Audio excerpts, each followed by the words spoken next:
Hi guys, welcome to Ask MBA. So today we have our quant faculty Sumit over here and we have one of our student Ayushman, and today in this video we are going to discuss about कि student को क्या क्या difficulties आती हैं या आयुष्मान आपने क्या difficulties face कर रहे हो अभी फ़िलहाल कैट एग्ज़ाम के पहले, क्या प्रिपरेशन होनी चाहिए, इस बात को अच्छे से जानने के लिए we have told him to come in this video. Is little conscious right now कि क्या होगा because obviously he is facing the camera and फिर उसके फ्रेंड्स ऑब्वियसली देखने वाले हैं तो वो थोड़ा सा ऐसे हो गया. But then the main motive for this video is like we want Sumit to make students understand, या एक पर्सपेक्टिव रहता है कि कॉन्ट से तो भाई सबको डर लग रहा है, किसी से कुछ कैलकुलेशंस हो नहीं पा रहे हैं, सबको लग रहा है कि भाई नहीं करना है.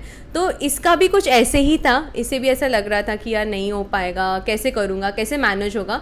तो हम आयुष्मान तुमसे पूछते हैं कि तुम्हें ऐसा क्या लग रहा है अभी फ़िलहाल इस स्टेज में जब 15 दिन बचे हैं एग्ज़ाम के लिए, तुम्हारा जर्नी कैसे था इतने टाइम का, क्या क्या प्रिपरेशंस करते हो, क्या क्या डिफ़िकल्टीज़ आई तुम्हें, या तुमने कैसे उसको कोप अप किया.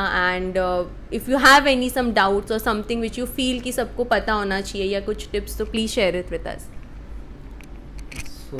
सबसे बड़ा डिफ़िकल्टी तो पैनिक करना और टाइम कम पड़ जाना, वही दो रहती है, और डिस्ट्रैक्ट हो जाना तीसरी. और जब मेरा पहला मॉक जब मैंने दिया था तो मैं काफ़ी डिस्ट्रैक्टेड था इधर उधर की बातों में, सब चीज़ में, और उसकी वजह से कम परसेंटाइल आया. एंड लेटर ऑन जब शांति से काम माइंड से दिमाग लगा के बिना पैनिक की एग्ज़ाम दिया तो फिर I got my score better. तो मेन तो बस वही है. और डाउट्स कॉन्ट्स में एंड ऑल में तो ऐसा स्पेसिफिकली कोई डाउट नहीं होता, बिकॉज वो तो आपका सारा कैलकुलेशन के ऊपर है. मेन मिस्टेक सारी सिली मिस्टेक्स पे रहती है, तो बस वही सुधारना ज़रूरी है. बाकी तो सुमित सर बढ़िया है. बढ़िया है. अरे ये तो हमें पता ही है. But Ayushman, what are the difficulties which you are facing right now, जो तुम्हें लगता है कि कॉन्ट्स के रिलेटेड हमें सॉल्व करनी चाहिए, या ऐसे क्या चीज़ें हैं जो तुम्हारे माइंड में ऐसे क्वेश्चंस आ रहे हैं?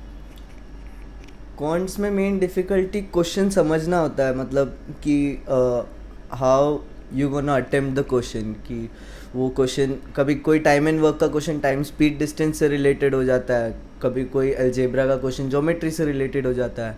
तो फिर वो चीज़ समझ में आनी चाहिए कि आपको किधर क्या चीज़ यूज़ करनी है, और सारे कॉन्सेप्ट्स एटलीस्ट क्लियर होने ज़रूरी है. तो मेरी डिफ़िकल्टी वही रही थी कि कॉन्सेप्ट्स मिक्स नहीं कर पा रहा था. एग्जैक्टली. आयुष्मान ने एक बात ये बहुत सही कही कि क्वेश्चन सॉल्व करने के लिए सबसे बड़ा इंपॉर्टेंट चीज़ ये है कि क्वेश्चन समझ में आना चाहिए. हम क्वेश्चन देखते ही आंसर के पीछे भागते हैं कि बस आंसर मिल जाना चाहिए, पर पहले क्वेश्चन को समझ लीजिए. क्वेश्चन अगर समझेगा ही नहीं तो आप आंसर किसका निकालोगे फिर. सो मोस्ट इंपॉर्टेंट थिंग, आप क्वेश्चन को समझना है कि क्वेश्चन में बताया क्या गया आपको. क्वेश्चन में वो डेटा होता ही होता है जिससे आपको आंसर मिलेगा. पहले आप क्वेश्चन को समझिए कि उसमें क्या दिया गया है, तो ही आपको आंसर मिलेगा. तो आई थिंक ये डर सबके माइंड में रहता ही रहता है, हर स्टूडेंट के. तुम्हारे जो फ्रेंड्स रहेंगे उनके इसमें भी रहेगा ही रहेगा.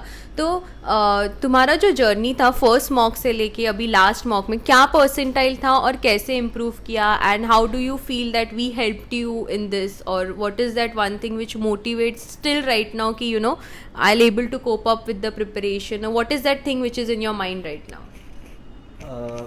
फर्स्ट मॉक का रिज़ल्ट मेरा 8 परसेंटाइल था. और फिर अभी जो मॉक दिया, लास्ट मॉक दिया था, उसका 72 परसेंटाइल रहा है. तो this is the third mock I have given. तो कंस्टेंटली इम्प्रूव ही हो रहा है. मतलब फर्स्ट मॉक 8%, सेकेंड मॉक 33%, फिर उसके बाद 72%.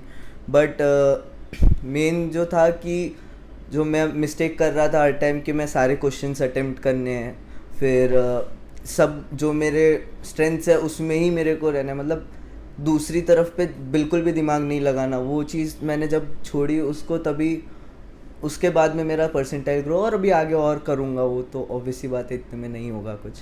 तो बस वही मेन है कि आप डिसीजन प्रॉपरली ले लो. एग्जैक्टली. सो डिसीजन प्रॉपरली लेना है, यानी आपको अपने रिसोर्सेज को प्रॉपर मैनेज करना. आपके पास आपका रिसोर्स क्या है, आपको जो आता है, आपने जो सॉल्व किया है, आपको जो पता है, और आपको उस गिवन टाइम में सॉल्व करना. तो that is the proper management of your resource. ठीक है.